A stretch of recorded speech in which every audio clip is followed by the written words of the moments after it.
అండి, మా కూతురు పెళ్ళి. తెలంగాణ కూరలు ఎట్లా పడతారో చూస్తున్నారు.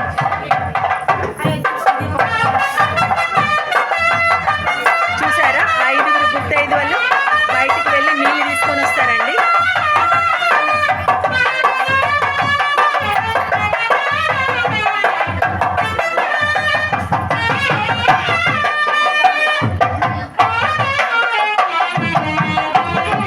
ఇక్కడ పూరిస్తారండి, ఇలా పూరి చేసి కూరలని పెట్టేస్తారు ఇక్కడ.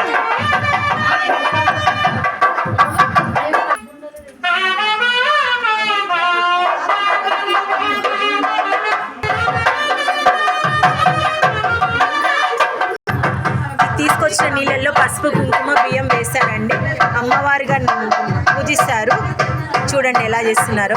పసుపు కుంకుమ 2 వేస్తారండి, బియ్యం కూడా వేస్తున్నారు. ఇలా ప్రతి పట్టువకి పసుపు కుంకుమలు కడతారండి. చూడండి ఎలా కడుతున్నారు. చూసారా, ఎలా వేస్తూ ఉంటారు. Thank you. వేడుక జరుగుతుంది.